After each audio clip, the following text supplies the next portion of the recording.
Hello，大家好，我是伟权。那上一个视频啊，像我在那个视频里面说的，我录到一半的时候呢，这个手机呢它就宕机了，所以呢，当时候我有半个小时的内容啊都没有录制到。那更神奇的是，当天呢，我有再重新录多一次，也是讲了半个小时。那一个视频呢，也是录了好像1分钟，也是不见了，它也是自己宕机了。那所以呢，当时我就说，哎呀，哇，我白白浪费了1个小时的时间啊。那当然，我心里呢也会感觉，是不是老天呢要我不要去谈某一些内容啊，还是不要去分享某些东西呢？因为呢，在那一个部分呢，接下来的部分啊，其实我有谈到关于我对今年这个丙午年，还有最近呢我们发生的一些事情的一些想法啦。那今天呢，我再来尝试多一次来谈这些内容，那希望呢这个手机呢不会再跟我宕机啦。那如果你们看到这个视频，就代表没有事情了。好，那延续我们上个视频的内容啊，其实就是我接下来的一个打算。那其实呢，我现在主要要专注的一个部分呢，就是把一些比较简单或者呢比较容易使用，还有比较直接的一些八字内容呢，都放进去我的这个八字的 App 里面。那大家呢，只要去用，那我希望啊是大家呢可以用这个 App， 然后你可以用免费的版本，也可以是付费的版本呢，然后得到一些讯息，知道自己的八字的一些分析，更了解自己或者身边的一些家人、朋友，还有同事啊，你的老板啊，那都非常好的一个工具。那我是希望呢，让这部分的工作啊，会交给这个 APP 去做。那我呢，现在其实就是不断的在优化这个 App 啦。那我也不是说我把这个 App 完成了过后，我就不会再去更新它。那我的一个想法呢，是不断的去更新它。因为我这个人啊，是有一种有时候我我的工作或者做事的方式呢是这样子的。有些时候我会突然间有一个灵感，可能是在吃饭啊，或者冲凉啊，甚至睡觉的时候，我会有一个灵感，就觉得，如果我呈现这个讯息或者这个八字用这个方式来传达出来，或者告诉大家，原来我们可以这样子看八字的话，那其实是一个很好的内容或者讯息。那我呢就会把这些灵感呢，都陆续的，如果有的话，我都会把它加进去我的这个 APP 里面。那所以呢，如果大家过后看到我的这个 App 的时候，它不会是我最后的一个版本 ，OK？ 那现在呢，其实我已经把它放在某一个地方的那个连接已经放在某一个地方了。那大家可能可以去找一下，我先卖一个关子，不然我不公开的去推广或者宣传这个App， 因为它在我眼里啊，它暂时我会觉得是完成了95%这样子啦，我还有最后的一些部分要去完善它。那但是呢，我也觉得如果你是不介意有一点的瑕疵或者有一些不完美，你觉得你很想去尝试的话，那大家可以去尝试找一找这个连接到底在哪里。那其实是非常容易找的啦，我给大家一个提示 ，OK？ 那而且神奇的是，其实我放这个连接上去，一天里面，只是在可能几个小时过后，其实就有2个人呢发现了这个连接，然后呢去订阅我的这个付费的版本。那这里呢真的非常非常感谢这2位支持者啊，这么早期就发现了这个东西，然后去订阅我的这个 App。那希望呢大家呢可以多去利用这个 App， 然后如果有什么反馈的话，都非常非常欢迎。让我知道，因为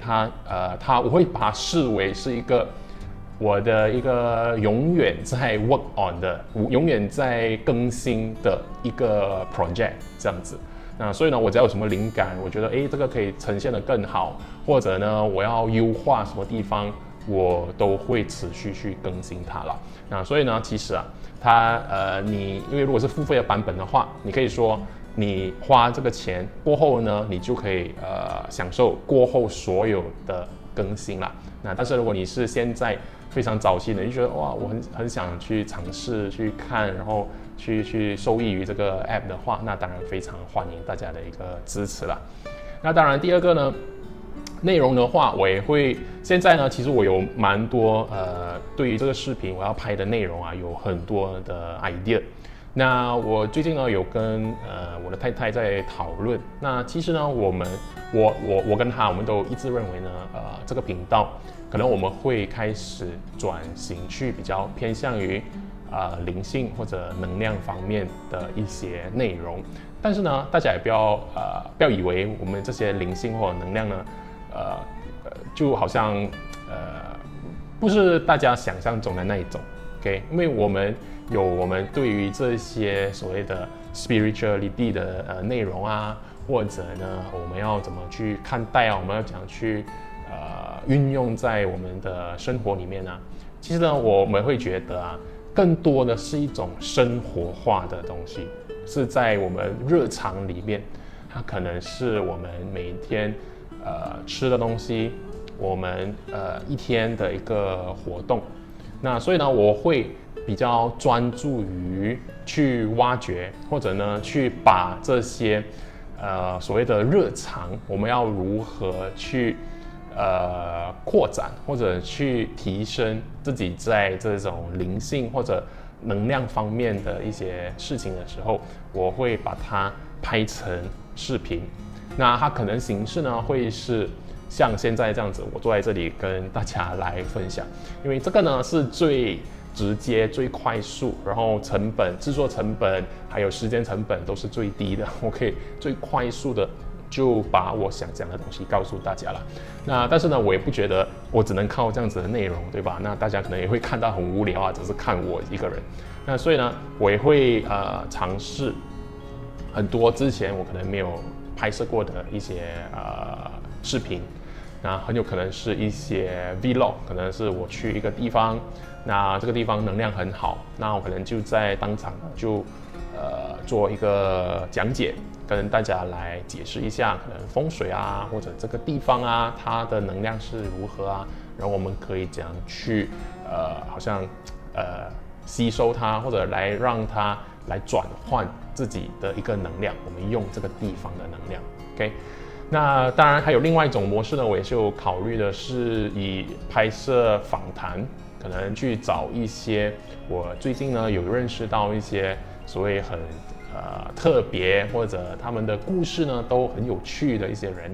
可能来跟他做一个访谈这样子的内容了。所以呢，这些都是我对现在这个频道的一个计划这样子啦。那第三个部分呢是我之前应该有提到，在上个视频，就是我的八字课程呢，还会继续持续的更新啦。那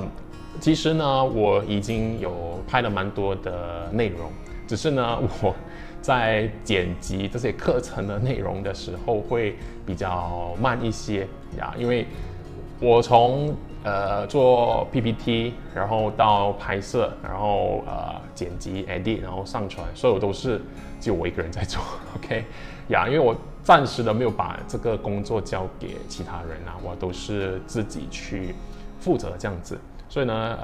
会比较慢一些。那如果大家还是有兴趣的话想了解更多，那都可以点击我的Linktree 的那个连接去理解啦。那然后还有呢，当然我的所有的咨询呢都还是有在上线的，无论是八字，就是让你了解自己，了解你的个性，你未来的一个发展，你的大运流年，这些都还是有。那另外呢，也是有奇门遁甲的一个咨询。那如果你不了解什么是奇门遁甲，它其实呢，它有点像我们的占卜。但是呢，这个占卜呢，它是更详细的一种占卜。你可以想象呢，它是一种提供你策略，或者呢去达成某个目标的一个策略工具这样子。所以呢，如果你有一个非常明确，或者呢一个很肯定的结果你要达到的，那你用这个奇门遁甲呢会更加的好，因为它可以给到你很多策略方面，可能你要用什么的姿态啊，你要用怎样的一种谈话的方式啊，你要用一种什么可能合作，你要谈合作，你要用什么合作的模式，你要留意怎样的人 ，OK？ 因为奇门遁甲的盘里面，它也是有提供很多这个人他的一种个性，他的性格，他会做什么事情，都会在这个奇门遁甲的盘里面。所以呢，我们也可以用这个盘来，好像玩一个博弈这样子。最近很流行的一个叫博弈理论这样子 ，game theory， 就是你可以去跟对方来博弈，看谁最终会赢这样子。OK， 所以我们的奇门遁甲呢，也是可以成为这样子的一个工具啦。那当然还有风水啦。好，那这些自我宣传的部分OK 没有啦，只是关于我这个未来的这个计划，分享呢跟大家讲过后，那其实呢，我想来回答一下，可能大家最近呢会比较感兴趣的一个部分啊，就是我如何看待这个丙午年。那因为我们这个丙午年我们已经过了2个月，对吧？我们从2月现在到3月，很快呢就要到4月了。那我如何看待这个能量？然后我们现在世界上发生的这些事情呢，是不是有你可以说契合，或者你会我们有可以得到一些什么准备这样子？那我相信呢，如果你在去年如果你有去上有出席我的这个赤马弘扬的工作坊的话，那其实呢，我在里边我是有提到，我们是用这个值年卦来做一个预测这样子。那在最近呢，我就突然间想到，我在去年的时候就有提到今年的一些好像进程这样子。那当我想到的时候，我想原来这个事情呢是这样发生的。OK， 那如果你是有出席的话，你就大概明白是什么意思。因为呢，我们用这个值年卦的时候，我们其实可以看一个时间的进程，就是我们从年尾，其实我们时间从年尾开始，去年年尾我们就可以看到第1爻，然后第2爻、第3、第4、第5、第6，然后它的一整年的一个进程会演进会如何啦？那我觉得今年最大件的一件事情呢，就是这个伊朗跟美国还有以色列的一个战争这样子。那非常非常巧合的是，其实在我们的这个值年卦，今年的值年卦就是天火同人它里面的爻辞呢，谈的所有东西都是谈战争，OK， 都是谈呢有一群人聚集在一起，然后他们要去攻一个城墙，然后呢这个攻城墙，然后过后呢，它好像预示着这个攻城墙呢是不成功的，然后如果你现在撤退的话，还可以有一点的好处，或者还是吉祥的 ，OK。然后所以呢，当我看到今年年头发生的这些事情的时候，那我就立刻回想起这个值年卦里面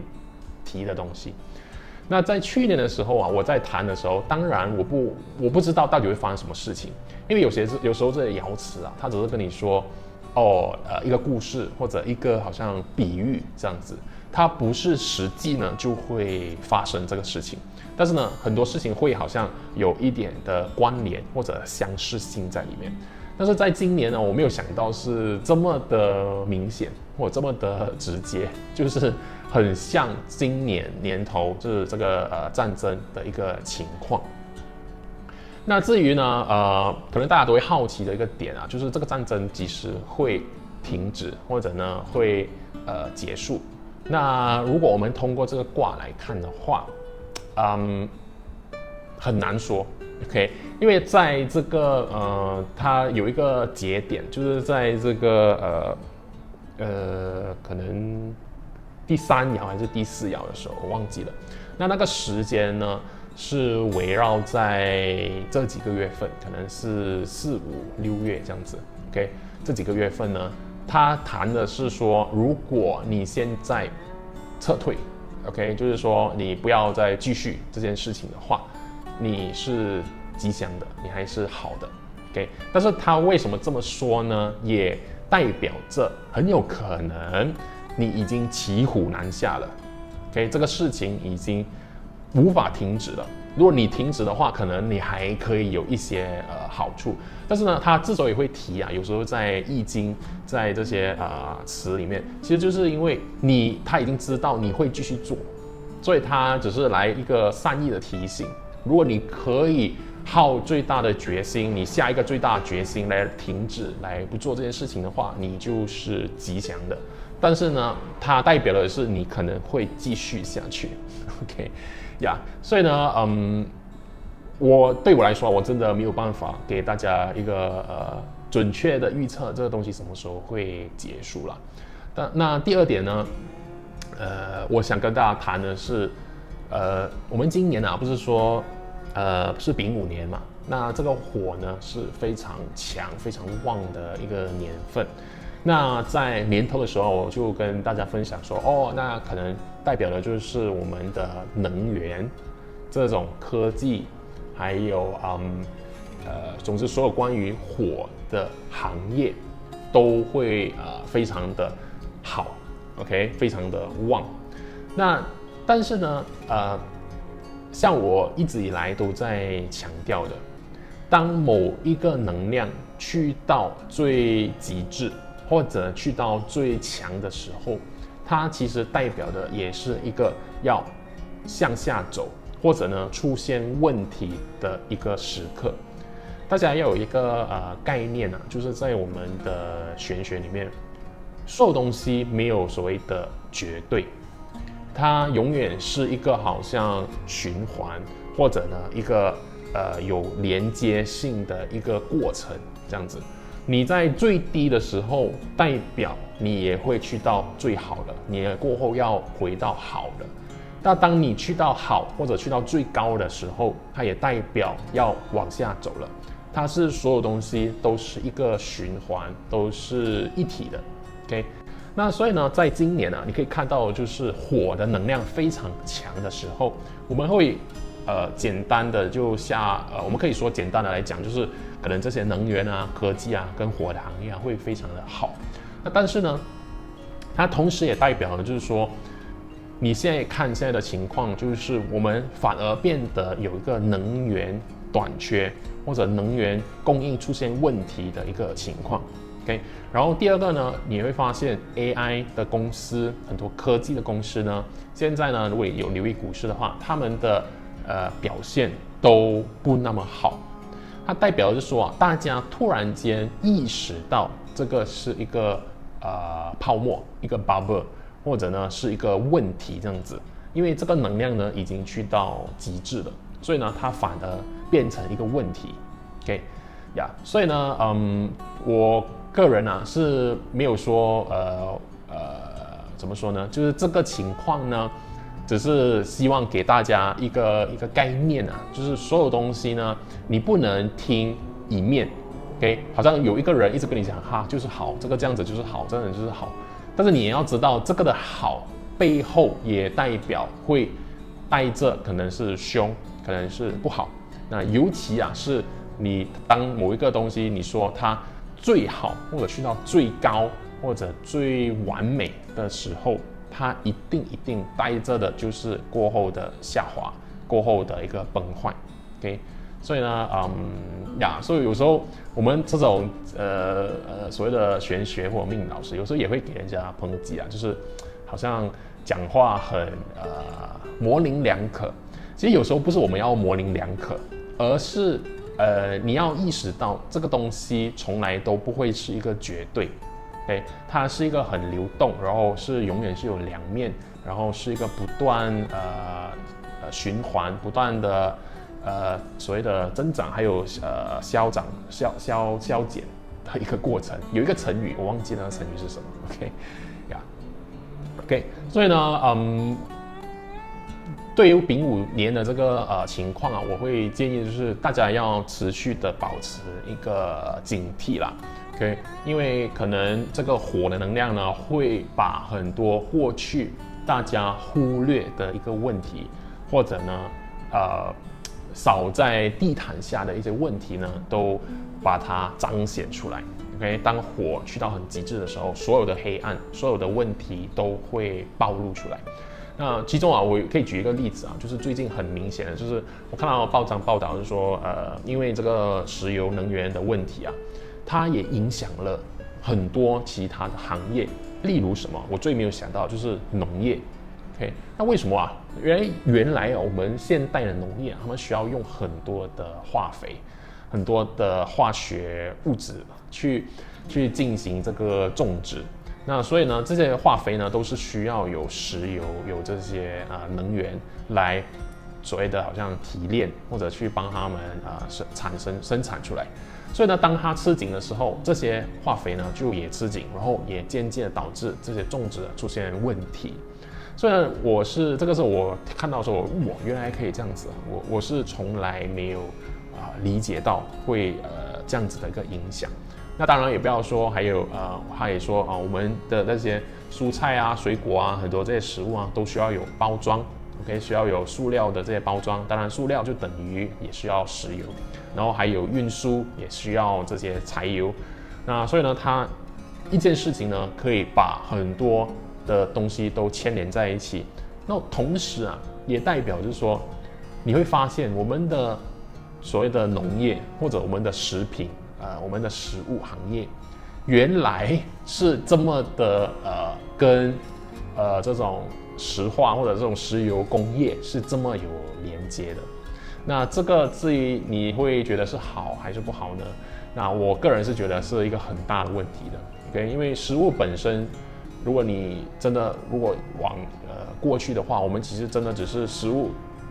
我们进行种植的话。最重要的是，我们要照顾好那个土地，我们要照顾好这个土壤。那这个土壤呢，就可以长出很好的一些种植，还有一些植物出来。但是呢，因为我们的这个现代的生活，这种工业化的过程，导致呢，我们反而我们把这样子的一个方式给抛弃了。我们反而用很多的化学物质来去好像 boost 或去提升这些产物，那反而变成一个问题。OK， 现在短缺的时候就会变成一个问题了。